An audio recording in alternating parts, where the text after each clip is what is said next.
Welcome again, episode 3 of series 2. We've got some very, very interesting guests tonight. We're moving a little bit along from our first season and we've moved on to both ends of the sale. So we've got Luke Anderson here from Maluka Thoroughbreds. Welcome, Luke. Hi, how you going, Corey? We've also got Ed Sackville here from SackvilleDonald. So one of the bigger bloodstock agencies in the world, I would say. Ed, welcome along. Hi, Matt. Good to be here. We've got Simon Vivian, once again, the Victorian manager for Inglis. So, Simon, a pretty good panel we've assembled tonight. Hi, Corey. Hi, Luke. Hi, Ed. And great to be on board again. All right, so we'll move on to Luke. Obviously, firstly, Luke, what I'll get you to do is if you could explain a little bit about your business and your background, but it's Maluka Thoroughbreds, you've just moved to a new property. You've only been involved now for 5 years with this part of the business, and already you've got a list, as we can see on the left-hand side, of Group 1 and Group winners, and also 13.2% stakes winners from your early Yearling Academy. So if you could just explain, obviously the episode's on pinhooking, but what's the crust of your business? So myself and my wife Mags have a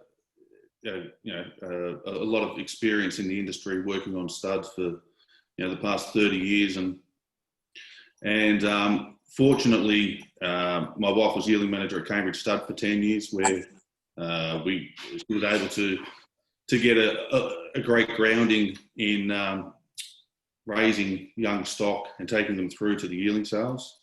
So what we decided to do was to come over from New Zealand to start a business in Victoria and focus predominantly on sales preparation.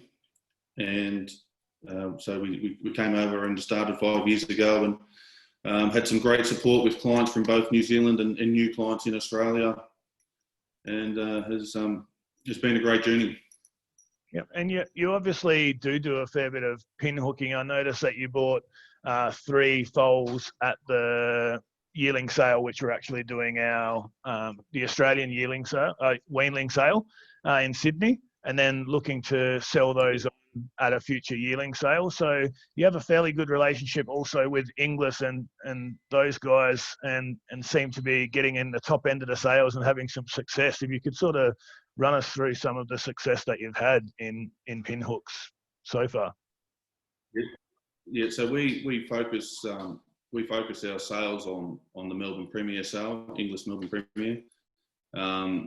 First of all, it's in our backyard, and second of all, Inglis have been great supporters of ours from the start, and it's great to have that working relationship. And the horses that we buy, we try to target for that sale. So it's a sale where you can sell a horse that's, or we've found you can sell a horse that can sort of get over a mile, and that it doesn't have to necessarily be that really forward, precocious type. You can sell them there, but it sort of just gives you a little bit more scope. So, and with our background in New Zealand, we sort of gravitate to those, athletic sort of milers and that type of thing. So it just gives us great, Melbourne Premier gives us a great way to sell the horses. So that's what we target, and yep, having good results. And just lastly, before I move on to our next guest, you mentioned in there good relationships, and everyone I speak to in the thoroughbred industry speaks highly of yourself and Mags. How important is positive relationships where there's trust involved across the board in this industry? I think it's everything. I think at the end of the day, even though it's great to make money selling pinhooks, the real buzz that we get is selling racehorses. And we have a great client base that gives us, entrusts us with their horses to raise and sell. And there's no better feeling than seeing the success on the racetrack. And it gives confidence knowing that the trainers are then going to come back the next year, and you have repeat customers at the highest level come back and buy. So you know, you're on the right path. And I think at the end of the day, if we can sell sound racehorses that can perform, then it's going to hold us in good stead for the future. Yeah, fantastic with all of that. Ed, so our first overseas guest on the webinar, obviously came across yourself via the webinars with Jack Cantillon in Ireland. Now I've put a photo up there with Michael Owen because I'm actually a Manchester United fan myself. So I thought that was a good one for those people out there who might like the idea of wining and dining with famous people. But you've got some pretty impressive clients. Now, the record down the bottom of 70 Group 1 wins, 225 Group wins, and over 350 stakes wins probably tells a story that there's some success of SackvilleDonald. But obviously that comes with some pretty impressive clientele. So if you could tell us a little bit about your story and how you've built that brand. Yeah, I mean, I should obviously first of all point out about SackvilleDonald. It's not just me. My business partner is Alistair Donald, who we originally met when we were working together at Kern Livingston. And prior to that, I worked for John Warren for 11 years, and I know a lot of you guys would know John, who comes down to the sales in Australia a lot. And I then went on to Kern Livingston and met Alistair, and after I think 3 or 4 years at Kern Livingston, we set up our own business. And we're sort of probably unlike some other agencies in the sense that we very much concentrate on, we have our own sort of departments as if, and although we both buy yearlings, I would very much do mares, fillies, foals and stallions, essentially breeding stock, and Alistair would concentrate on the international overseas market, horses in training, and would be trading a lot of horses to America, Australia, Hong Kong in particular, Singapore. So we sort of concentrate on our own things. So you know the Group 1 successes which we've had in Australia. I've got my list here. Horses like My Kingdom of Fife, Redkirk Warrior, Harlem, Spillway, Janoob, Sir John Hawkwood. You know, they'd all be horses which Alistair has bought to go down to Australia. We got another nice horse, Libran, and as I was saying to you guys earlier, Port Guillaume, who's just been purchased and will hopefully ultimately be aimed at the Caulfield Cup. Yeah, and I guess people may wonder where pinhooking fits in, but you do have some experience in pinhooking at both ends, and also we're doing it. So one of our briefs that we had was buying at a ready-to-run sale, and obviously you had some experience in that area as well of buying tried horses and ready-to-runs. The pinhooking really started in that a couple of my brothers both work in the city, work in finance, and on the rare occasions when I was lucky enough to make a little bit of money and had a bit of, you know, a little bit of money left over, I used to invest it in the city. I'd give it to my brothers and invest in the city, and you know, I would sort of be told, oh, you've bought so and so a share at £1.25, and then I'd hear nothing for 9 months, and then I'd be told, yeah, it's gone down to 77 pence and we've sold it. And you know, I never had much luck investing in the city, and I felt out the loop and sort of out of my depth, and I wasn't really, you know, I had no involvement in it. And I just thought, well, why don't I stick to what I know and invest in a business which I understand? And so that's why I started with pinhooking. I did it with a guy called Ed Player from Watton Manor Stud. Ed's actually in the photograph of me beside Michael Owen, and Ed and I have done it for about 10 years now, and you know, touch wood, it's been, you know, very successful. And I think I should really touch on a point which Luke made earlier, which is an incredibly valid point, is that, yes, ultimately, we're doing it to try and make money, but actually the real satisfaction it comes from selling good horses. And, you know, probably our most successful or potentially successful horse on the track at the moment, who is a horse called Method, who is an unbeaten 2-year-old by Memas, who's having a fantastic start to his career. Method is the second highest rated horse in Europe on time form ratings, and Method was actually a disastrous pinhook. You know, we lost on him, but it's actually hopefully going to be a great success story, because if he becomes a top horse on the track, then we're still going to be winners, because not only would I have bought a good horse and Ed Player would have sold a good horse, but people are going to want to come back to Ed's draft of the sales and are going to want to be buying horses from him, so they know he's producing good horses. So I think what Luke says, you know, is a very, very important point, in that you can't look at it just from the financial point of view. You've got to be selling good horses also. Fantastic. And Simon, back again. I've got the Ready to Race logo up there, obviously, because we've got that as part of some of the briefs. But essentially, Victorian manager, and you're an experienced horseman and an experienced webinar guest now. So good to have you back. Well, you're on mute there, Simon.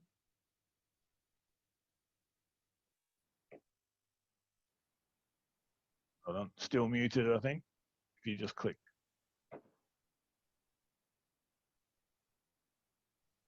Got you now.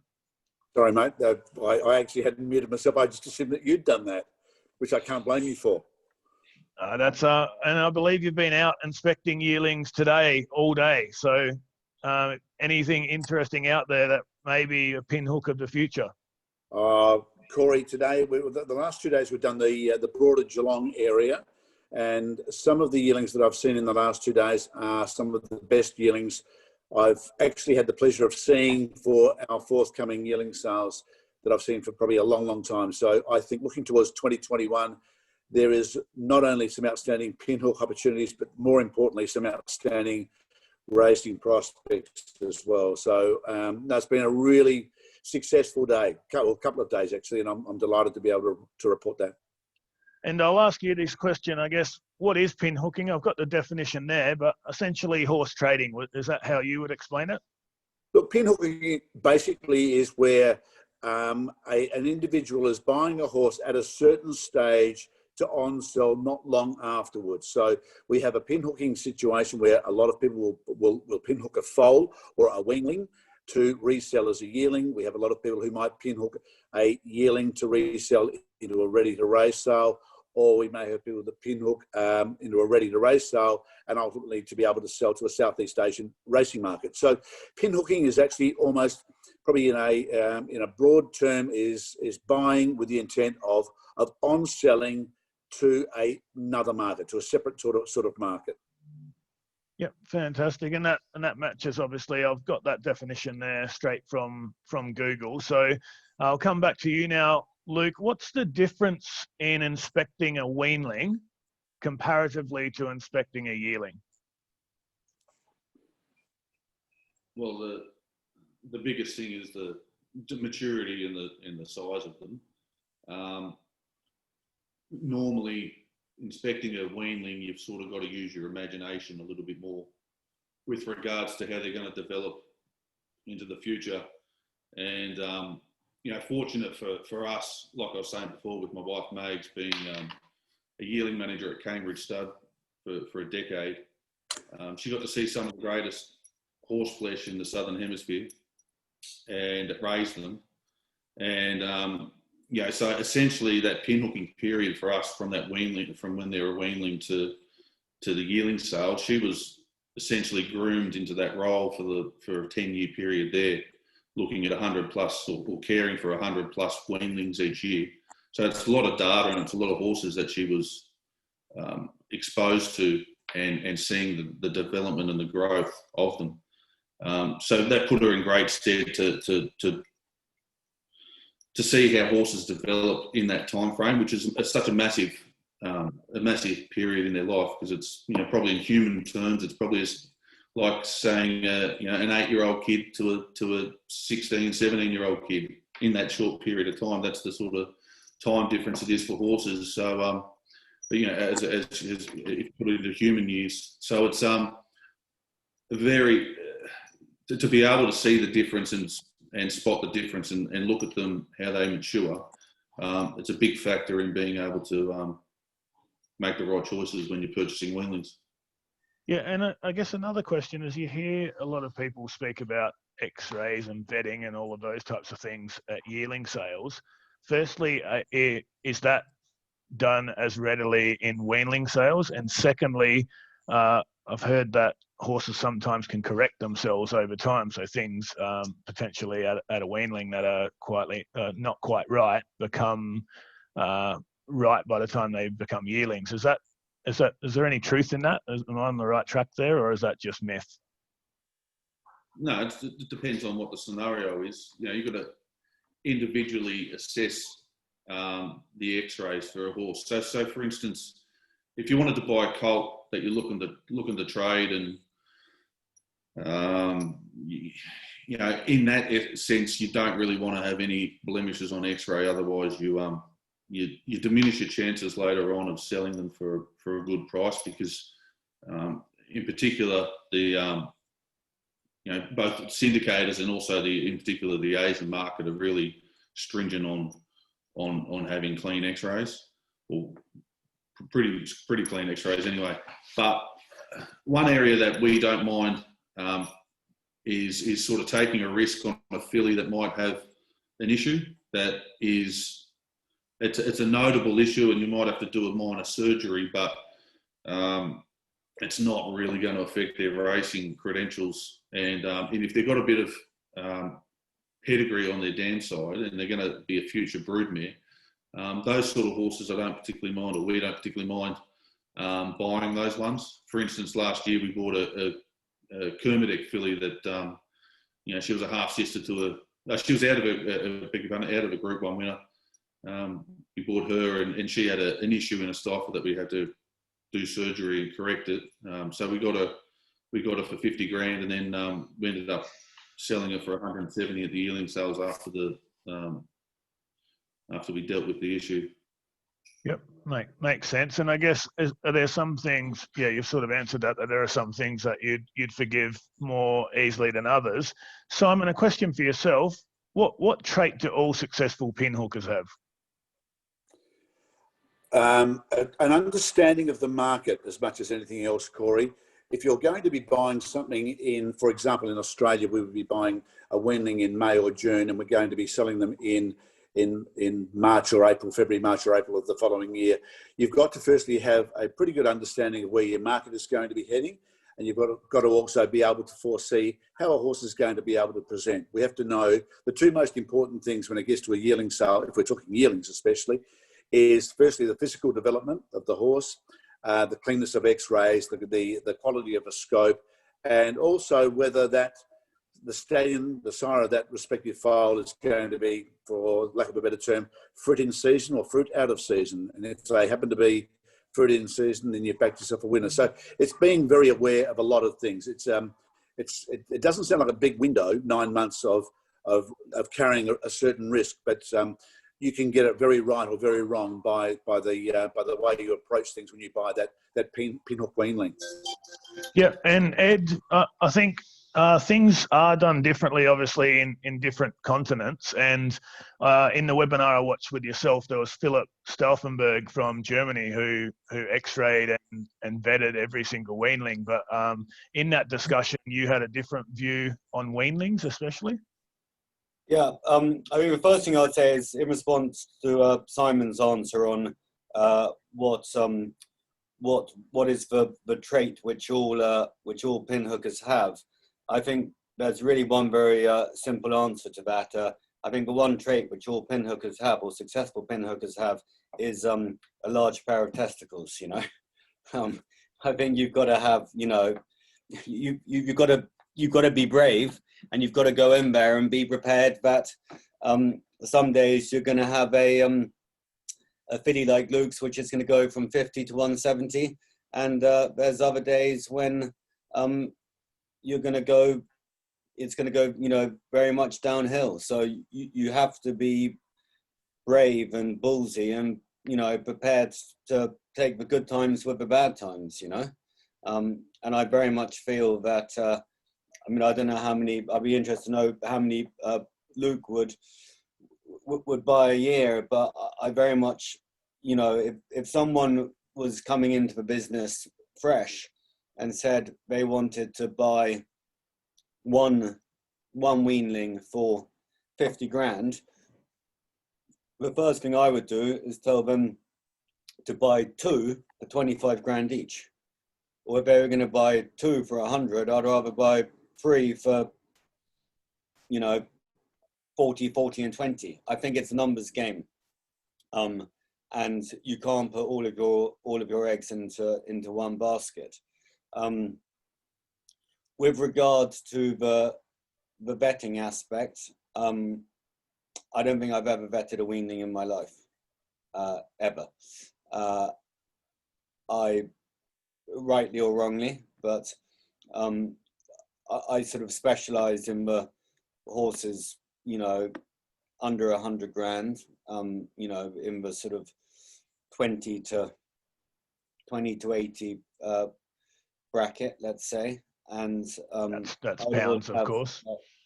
I would, yeah, in pounds. I would always have a very long list, and if I got everything on my list vetted, then I think my vet bill would come to bigger than my actual you know, pinhooking bill. So if I was buying horses at 150, 200 grand with a view to trying to make them into £500,000 horses, then yes, I'm sure I would take a less casual approach on my vetting. But as you said earlier, you know, the vetting can vastly change. Even if a horse does have a clean set of x-rays and a good scope in November, which is when we're normally buying our pinhooks, come April the following year, it can be a very, very different kettle of fish.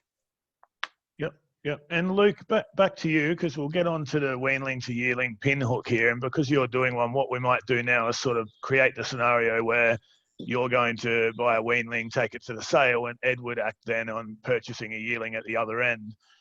So that's what I did with the brief. So everyone that's watching the webinar now got a brief, and they were to choose some Weanlings that they thought would be good pinhooks. So I'll go through a few here, and I'll actually just go through mainly the sires, because obviously we don't have the list in front of us, and Ed wouldn't have seen these horses in the flesh, so it's very difficult. But we'll just go through the sires here with a thought. So there's a lot that have liked Pride of Dubai. That's been very, very popular. There's a Written Tycoon, which you actually purchased, Luke, which a lot of people have liked. I think they knew because you were coming on. A few of them have selected your horse. So, and also Vancouver, very, very strong. Lots of interest in Vancouver. So You Think, Churchill, Flying Artie, who I think is a very interesting one because his progeny hasn't hit the track yet, and I'm quite excited to see them hit the track. And then Shalar, of course, is a lot of people are interested to see the Shalars hit the track here. And then there's one Rubik as well. So I guess, Luke, with all of those sires, what is it that you look for when you're looking at a Weanling to pinhook to a Yearling? What sires are you looking at? Do you go in with a list of sires you personally want, or do you have an open mind when you're looking? I think so. For instance, if you like, we have a couple of different tiers that we would look to budget to buy. So, for instance, like a couple of years ago, we bought a Zoostar colt from the Magic Million sales, and we did that with a group of clients, and we paid $230 for him.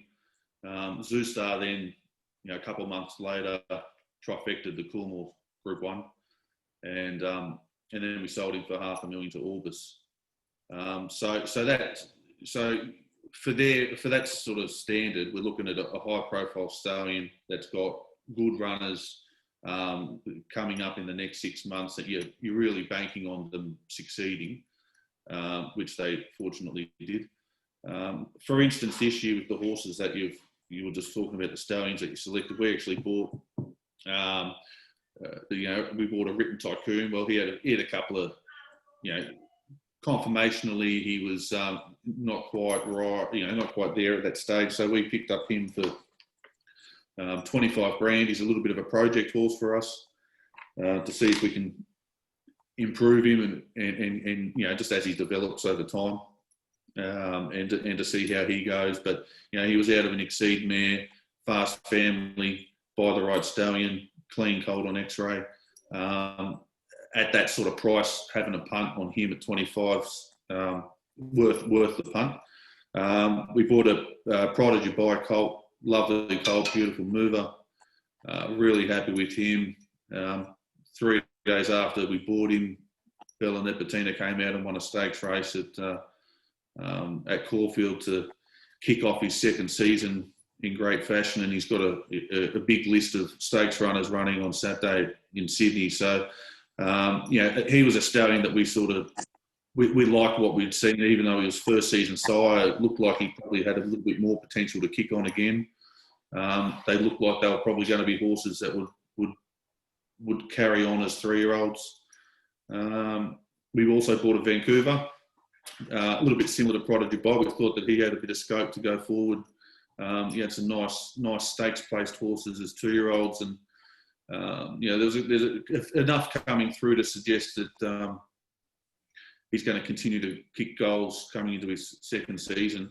Or, in particular with that colt, he's a absolute outstanding horse as well. I think we paid maybe $54,000 for him. So even on type, if Vancouver doesn't kick too many goals as a second season sire, on type he's still a cracker. So we're going to be around the money anyway, and it might be overs if Vancouver kicks on, as we hope. And then the fourth horse we bought this year, because it was a little bit slim pickings, because being in Victoria with COVID, we weren't able to get up to the Gold Coast, and it just made it a little bit difficult purchasing from down here and not seeing the horses. But the last horse we bought a Flying Artie colt for $20,000, who's an absolute cracker, beautiful type. Really, really impressed with it. Great mover. Dam side's a bit light, but for $20,000, he's a trainer's horse at worst. And if Flying Artie comes out as a 2-year-old sire and gets a few winners, then it puts us in good stead with him. So I think looking at size, you have to budget accordingly. So a horse like Flying Artie for us, he was cracking type. We paid minimal amount for him, so we're confident and comfortable in that area. We wouldn't chase him up to $40,000 because there's a little bit too much risk for us for Flying Artie. We're punting on him succeeding. Where at $20,000, a nice colt like him, you'd like to think you'd get 50 at a sale if Flying Artie doesn't get many winners, because he's such a nice horse. So just things like that. I think in proportion, you just got to scale your purchase price right for what they are. Yeah. So Ed, I'll come back to you. There's a group of people come and they say, look, Ed, we want to go into a pinhook. We've got $50,000. Like you said before, you'd say go for a couple, but they've got $50,000. What is it that the first things you would say to them? There's obviously a lot more associated costs with a pinhook than just buying and selling it for those amounts. There's obviously the preparation which Luke and those guys put into it. But what would your advice be to somebody? They come to you with some money. What's the first thing you say? And I've also put a poll up for the guests, so if you click away there on which size you like. I think you know, the things you're having to look at for pin hooks is obviously, you know, the first thing I do is I go through the catalogue and the pedigree. You know, you've got to have some form of a pedigree, because you're not going to be able to get yourself into a good sale if you have a total. I don't care how nice a horse you are, you're going to struggle to get into a good sale if you have no page. So the first thing I do is, you know, I'd say, you know, make sure that if you want to be selling at Tatzel's Book 2, sorry, this is obviously European, but if you want to be selling at Tatzel's Book 2 the following year, then you're going to need to have a horse which has a pedigree which is good enough to get into that sale, you know. So I think that's the first thing I would want people to concentrate on. And again, obviously, particular attention to the sire.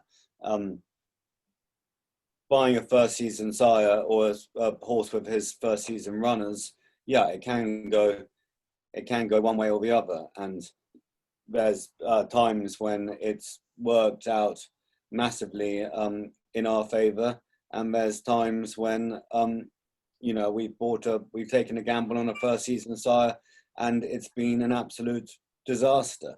So probably for a first time buyer, I would recommend trying to stick with sort of proven sires and just minimizing your risk. I think the best piece of advice I ever was given with regard to buying foals was I was told that you walk into money, and by walking into money, as in the way the horse moves, the horse's action, and everybody, particularly in Europe, you know, they love a horse with good action. So try and find a foal which moves well. This may seem like an odd thing to say, but I'm quite particular on colour. I like a horse, if I'm buying it to pinhook, I like it to be a good colour. I think if it's a sort of wishy-washy, you know, pale bay or chestnut, it can be I find it's quite a hard sell the following year. In Europe, a colt is probably a safer bet than a filly. Although, having said that, recently we've been quite successful with our filly purchases. You know, what other things you know are important is obviously its size. I'm now quite anti buying first foals.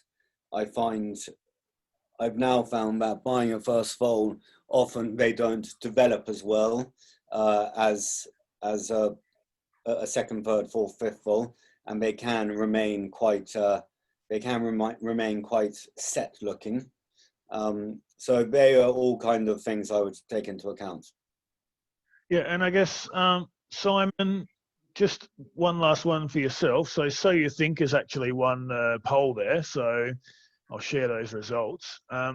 But going into a sale, how different would you say it is when looking for a horse to pinhook to another sale, or looking at a horse that you want to race? So obviously, when I've put that poll up, a lot of those sires are quite popular at the moment to buy from yearling sales to go and race. So why is it different? What might be different in a pinhook than just looking at horses you like?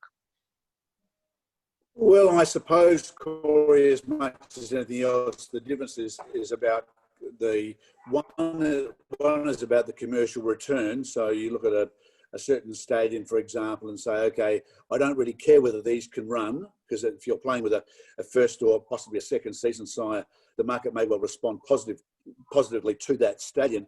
At that point, you don't really care whether it can run, so long as you're turning a certain amount of money from X into 4 times X or 5 times X. Whereas if you are buying a horse for a pinhook purpose to actually ultimately buy a foal to go and race, then I think you're better off playing a bit what Ed was saying before. Go down the path of the proven size. I think that sometimes both hemispheres have some incredibly successful proven stallions, but they actually, for some crazy reason, don't have sometimes the sex appeal and the sales ring. So if you're buying a foal with ultimately wishing to go and race, you might be buying a foal that is going to cost you in Australia, say $20,000. That might only ever turn over at being worth $50,000, but can run. Whereas a weanling by a first season side that you might be able to buy for $50,000 could turn into being worth $200,000, but actually doesn't run. So the difference really is knowing what your final plan is. Is the plan to go and sell, or is the plan to go and race? And those two things, look, we all love every new crop of first season size. We will forever be enamoured with that, because we hope that may well be the next Danzig, the next Danehill, the next whatever it might happen to be. But the reality is that the safe way to bet is to back the proven stallions, and both hemispheres have got phenomenally successful proven stallions. To find your way into the top 10 size of any country's size list is pretty hard work. And once you get in there, you generally tend to stay there, and they're pretty safe bets. So as I said, it's a much about knowing which way you want to go. Do I want a quick cash return? First season size are fantastic. Or do I want something that's going to give me a little bit more gilt-edged chances on the racetrack? Well, there's great size in both areas. Yeah, and before I get on to a couple of questions for Luke there, what do the buyers bench look like at Inglis sales in Yearling sales as opposed to the ready to race? Is there much difference between the buyers benches and where they come from, and where it's more popular? For example, the Asian market.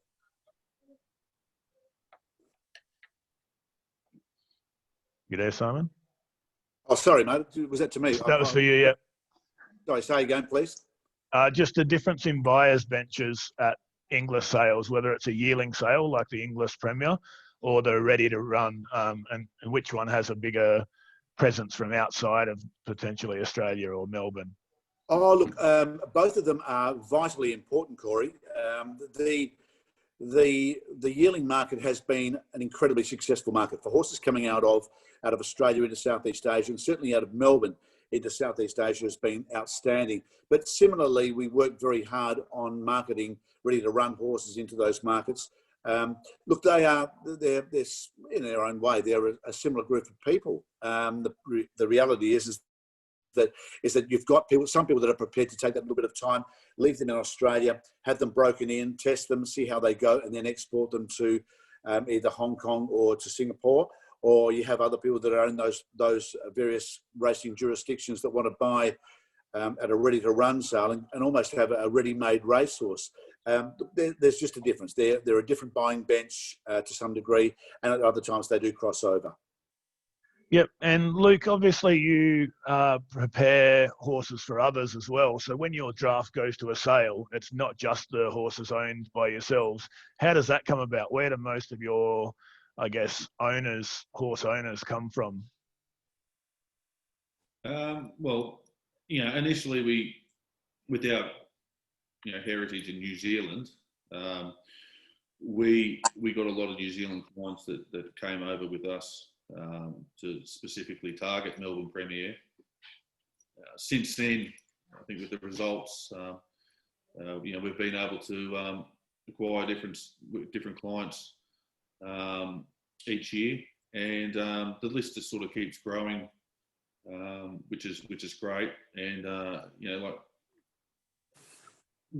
lot of the time it's just word of mouth, and just people recommending us, or just people just ringing off their own bat to come and send a horse to us. So we look to sort of prepare, in and around that 25, 30 horses for Melbourne Premier each year, and out of that there might be, 4 or 5 that we might own ourselves, and then we've got a lot of friends and clients that pinhook as well. So there might be another 5 or 6 made up through that, and then we've got the clients that send the horses to us to prepare for sale, that breed. Yep. Yeah. So I've got the next brief. So when I sent it out to everyone, and I've got some fantastic homework that's come back. But I guess with this brief, it's quite difficult because nobody's seen any of these horses breeze up as yet. Nobody's seen any of them hit the track. Nobody's seen them in person. They're going purely on page here.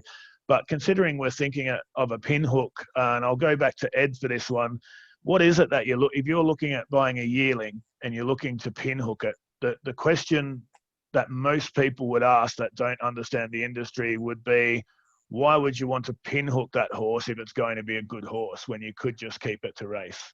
What is it that you're looking for that may be different? I mean, firstly, I'd say that I don't ever myself pinhook from yearling to ready to run.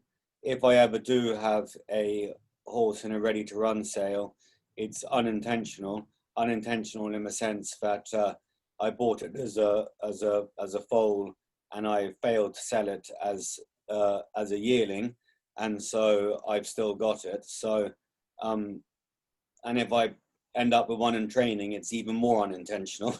It means I failed to sell it. I failed to sell it twice.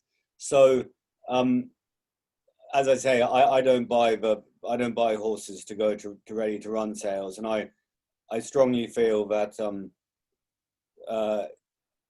you can hopefully be more successful by really concentrating on one thing only, and you know, giving it your everything. And in my case, that's for foal to foal to yearling. I mean, some people do a different kind of pinhooking, which is buying fillies and selling fillies, putting them in foal and then selling them. And, you know, that the uplift there can be huge. But if I was to be buying a yearling to go to a ready to run sale, I really think that the sire becomes even more important to an extent, because I think people really want to know that it's a sire who is capable of getting good runners. I think that the horse has to look like has to be athletic looking and look like it's going to be forward. A lot of, particularly in Europe and even more so in America, a lot of the ready to run sales are very time driven, and there is no point in buying a horse which looks like a great big backward, you know, late developing 3-year-old type, because it's unlikely that 6 months after buying it, but it's going to be able to breeze quickly. And in trying to get it to be able to breeze quickly, you'll probably end up doing more damage than you will good. I think that at the ready to run sales, in my experience, you can get away with sometimes having a slightly smaller horse, because as long as it moves well and it breezes a quick time, people will forgive that. But again, I wouldn't actually buy. I'm very lucky in that I buy a lot of yearlings a year, but as a result, I never really buy many ready to run horses at the breeze up sales anyway, purely because we've normally still got a couple of yearlings for trying to sell. Yeah, so interesting, that one, because obviously I've got in the Goss breeze up lot 28, the Memas out of Alexander Aliens, 165k. You bought also at the Craven sale. I know this because we were in these sales with Jack. As I said at the beginning, I've got my business partner Alistair, and I can assure you these were his purchases, not mine.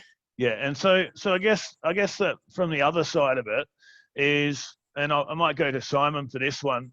Simon, what would you say to, obviously there's that skepticism around ready to runs that, you know, if a good trainer's selling one, or if it's been put through a couple of pin hooks to a ready to run, why would an owner buy that, and why are they selling it, I guess, is the big question a lot of people ask. But they're becoming bigger and bigger and bigger, and you see in the UK and New Zealand at the moment loads of winners. And then I've also noticed in the Inglis sales, the ready to runs, there's been some really impressive winners coming out of those as well. So is it just something that's new, or how long has it been a process? Corey, it's been a slight evolution in this country. I mean, the one difference that we in Australia have over countries such as New Zealand and the UK when it comes to breeze up type sales is that we actually raise phenomenal prize money. So there was always a consequence of, if somebody's selling this and it goes very well, why are they selling it when the prize money is very good? Now, what's actually transpired over the last 6 to 8 years is that we've gone from those sort of where Ed was making a comment about the reason why he would be selling a horse is because he wasn't able to move it on as a yearling. We've now got an evolving group of people that are dedicated to this task. They actually are dedicated pinhookers who move from a yearling market into a breeze up market. And that's probably the big difference that's occurred. So the reality is it's not so much that these people have got inside knowledge that they know that they actually have got black caviar in their backyard and they're not going to sell her. The reality is that their job is to buy horses as yearlings and then trade them on and sell them for a profit. And as a result of that, their approach to buying yearlings is better. The quality of horse that they're buying as a yearling is better. And they generally work off of reasonably small margins. Their plan is to continue to trade. So, when you go into the existing Australasian breeze up markets, and I have no doubt it would be the same in the Northern Hemisphere, the bulk of the people that are there are in fact trying to sell. They're not there for a haircut. They're there to actually try and sell their horses. So I think there's been an evolution of more respect for breeze up sales probably in the last decade in this country, and we've followed the path of what's been so successful in Northern Hemisphere and New Zealand.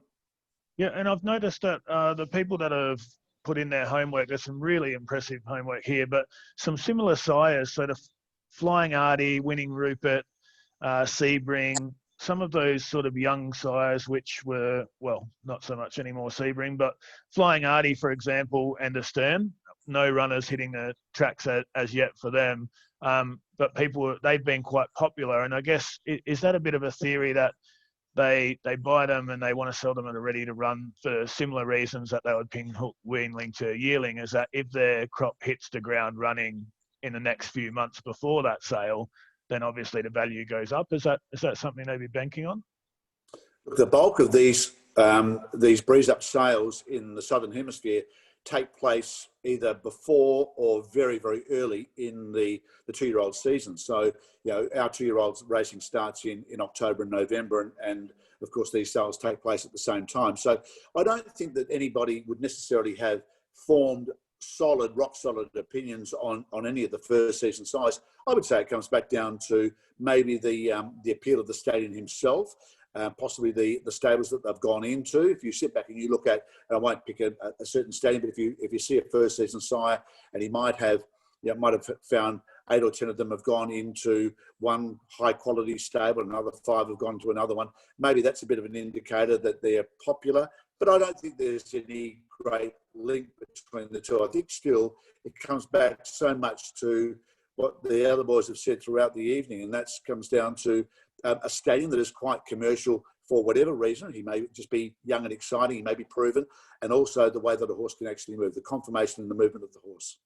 Yeah, and it's something that I'm quite intrigued in, is the breeze ups, because obviously it's quite big around the world, and we're a country, we talked about it a few episodes ago about how quickly Australians hop on and off sires and how quickly we change our mind, and we are quite impatient. So the idea of a breeze up where you can have your horse running soon appeals to a lot of people. So I was thinking, for example, lot 49 was an all too hard colt out of Max It Out, and I was thinking with the Encosto de Lago line and and obviously Alligator Blood being in the news a lot and doing quite well, people, if they see any sort of ability in its breeze up, would be interested in that in terms of the runner, and that type of thing. So I guess is that going back to Luke now, is that how you see breeze ups as sort of, you know, a new market that people will slowly jump on board over time? And I know that you've actually got a few in a draft coming up.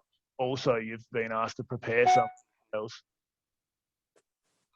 Yeah, so this is the first draft that we're going to be preparing for the ready to run sales, and it's, look, the way I see it is, at the end of the day, I think for a ready to run, to have a successful ready to run sale, the way I see it is, if you got the right sire and you breeze up in good fashion, and you got clean enough X-rays, then that's pretty much, you're on a winner there.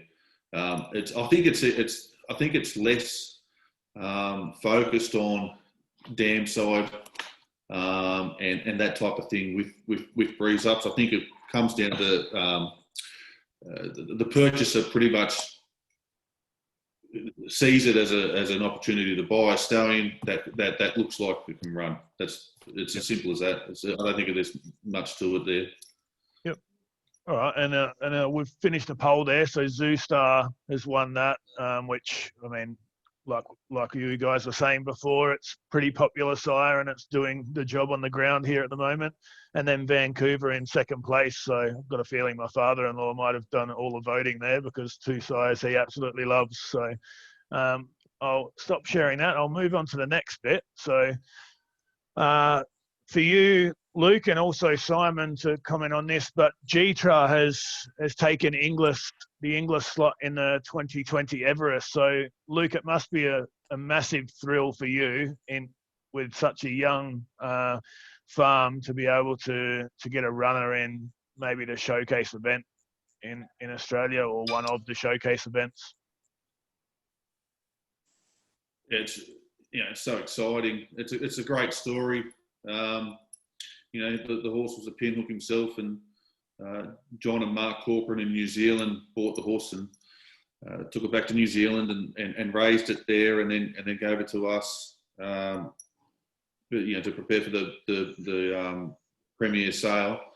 Then the horse got sold to Gordon, which was a great result for him and his team, and to pay 40,000. You know, it just shows that you can buy a nice horse for that sort of price, and that's what he's done. He's just done a remarkable job in all of his career. Like, he's trained him really well. He had a few starts, 2-year-old, and he's just trained on all the way through. I think he had a chip removed in his knee, and he's just come back bigger and better than ever. And it's just so exciting to see him. Inglis take the spot with him, and all the best, and hope he wins. Yeah, of course. I think that would get you a little bit of business if he wins, that's for sure. And 40,000, I wouldn't mind a G-Tra for 40,000, that's for sure. Ed, I'll go on to you now. So pedigree, you talked a lot about the pedigrees and the pages earlier, but what sires do you see jumping out? Obviously Australia a little bit different with the stallions we have, but I know that you're a big rat for Shalar and Territories. I've read and heard. Also Star Spangled Banner, which is an Aussie sire. So I guess, what do you see jumping out worldwide in the next couple of seasons to be the new boom in terms of, well, I guess because we're speaking about pinhooks, we are sort of guessing what will be the next big sire? I mean, this is where it's sort of so difficult to predict. Having seen the Shalar and the Territories yearlings, I loved them as yearlings, and I thought that they could really be leading first season sires. And they're by no means doing badly, but they aren't necessarily doing as well as I expected. Whereas, you know, you have a horse like Memas, who's completely and utterly, you know, miles clear of anything else. So it's so hard to predict as to whether you're going to get it right or wrong. I mean, the year beforehand, I had really liked the Night of Thunder yearlings, and so I was determined to buy a Night of Thunder foal, and that, you know, went massively to our advantage. And we had a we had a very successful pinhook. But I think it is so hard to predict as to who's going to be a success and who's not. With regard to the new first season sires to watch, well, our yearling sales actually officially starts on Tuesday, so I wouldn't really have much of an opinion yet, because I haven't seen any of the new yearling first season crop. But ones I saw as foals, I was very impressed by the Churchill foals. I thought they were really nice, good-looking, imposing horses. So I'm certainly looking forward to seeing the Churchill yearlings.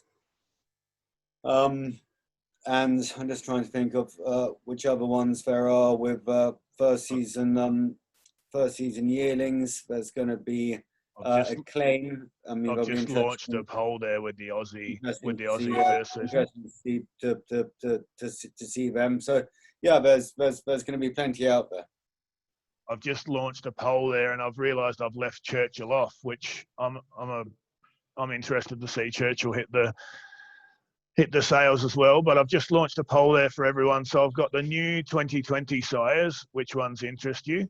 I've got the sires that are slowly going to be hitting the track, which are obviously second or third year, and then I've got the first season sires as the last poll there, where, you know, who do we think is going to boom as the second season sire? So obviously Pride of Dubai topped the first season sires in Australia. So Simon, I guess one for you there. You've seen a lot of the stock on the ground. What are your thoughts on Australian stock at the moment and sires?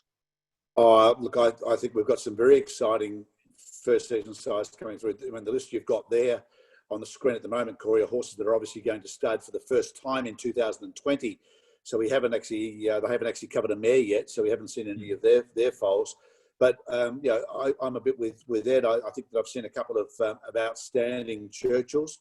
But we've got some really exciting first season sires coming through the ranks in Australia as well. So I think, there's another great horse called Ribchester that we've seen some nice horses by him as well. There's another Northern Hemisphere horse, and we've got some very high quality first season sires in our own country. So it's going to be it's always a very exciting year, and the market has its own funny way of sorting out the ones that they like ahead of others. It's always fascinating for me to watch the way the market actually reacts to a horse. You'll find that so often the market starts to roll in one direction, and so many people fall into line behind that horse, and they might not fall into line behind another horse.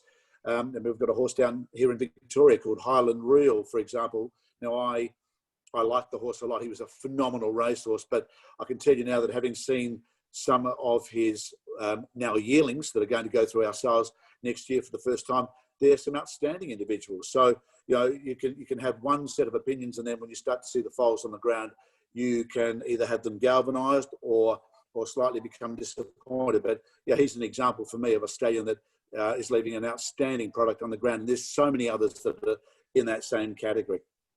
Yeah, and you mentioned Ribchester. Ed, that was a purchase by SackvilleDonald, wasn't it? Ribchester? Yeah, he's a horse which we bought in training.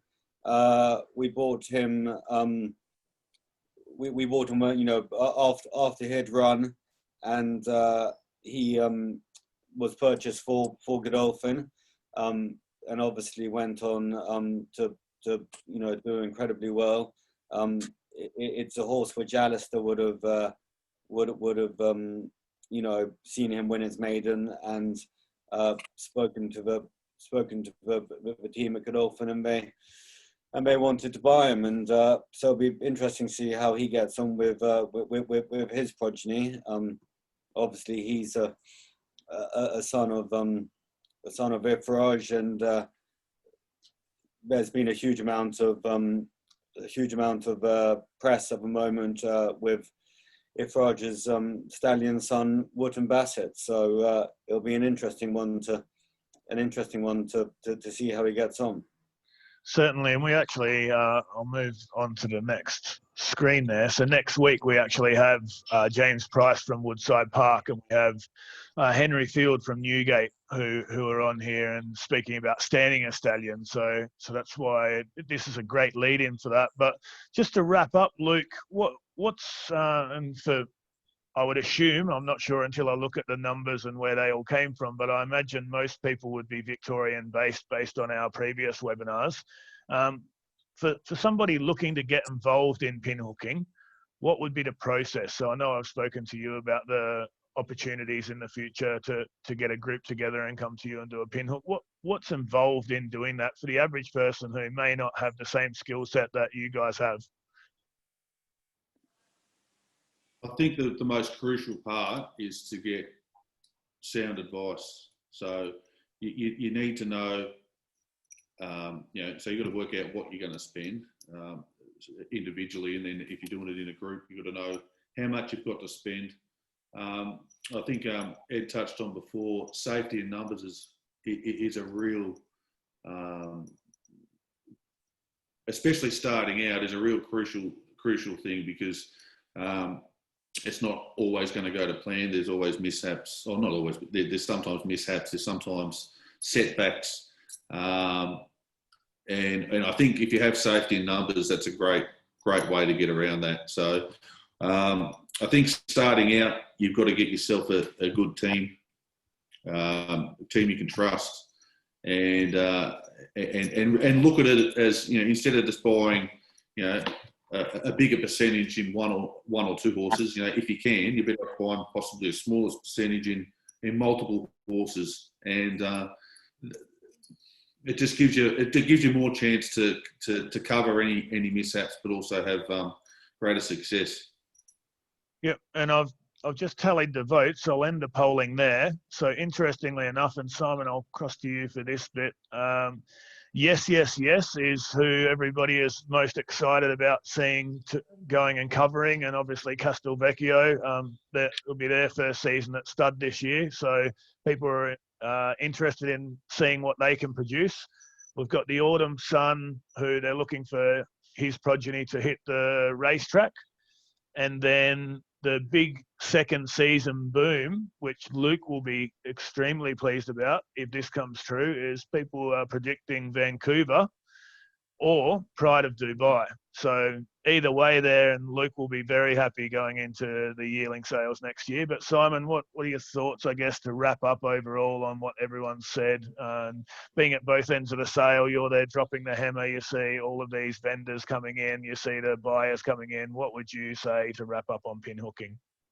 On pinhooking, the easiest way to wrap it up is to go back a little bit to what Ed was saying earlier about having a good set of testicles, but preferably one of those is a crystal ball, because that will actually really all the way. Because I can tell you now, it's a real punt. It's a pleasurable journey, but it is a punt. It is do your homework, align yourself with good people, and do your homework. Understand your market.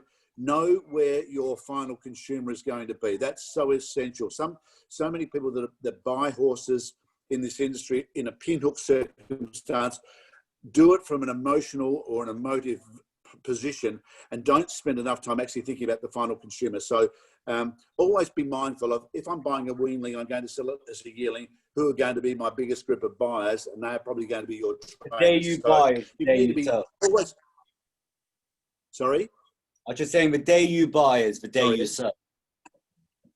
Correct. So true. So true. So it's being very aware and dealing with professional people.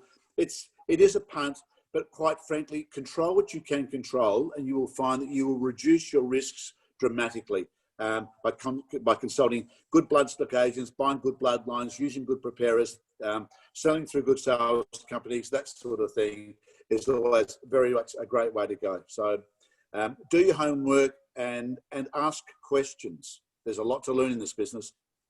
Yeah, I think good advice there, Simon. And just to wrap up, thank you very much to all of you. It's been a pleasure. It's probably a topic that I'm very much a novice, and I felt like I was a little bit out of my depth with some of the questioning there because it is a little bit over my head. But when I get a group of people together, I'm sure we'll firstly ask Simon which of these progeny are looking good on the ground. We'll go to Luke and say, Luke, look, can you prepare it for us? And then we'll get Ed to buy us one.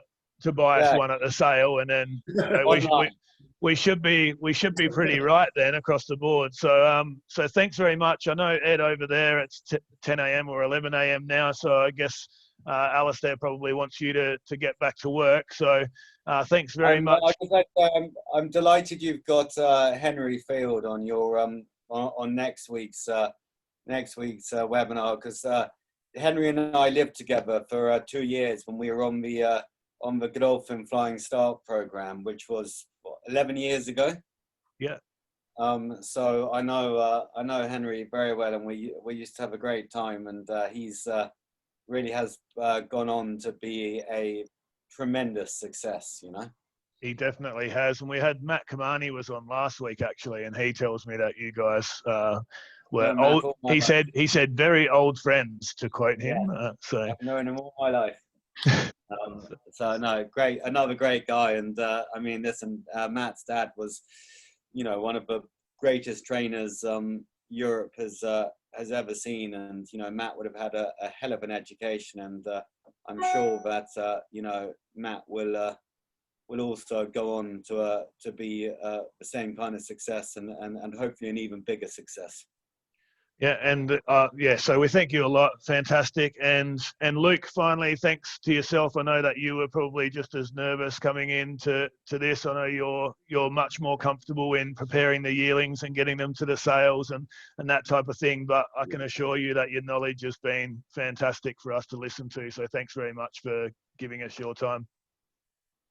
Thanks, Corey. Appreciate it. All right. Thanks very much, guys, and we'll see everyone again next week. So remember that it's back to Mondays. So back to Mondays, 7 p.m. with Henry Field and James Price, and we'll be speaking about standing stallions. So once again, something to extend our knowledge. Thanks again, guys. Hey, guys. Thank you. Bye-bye. Yeah.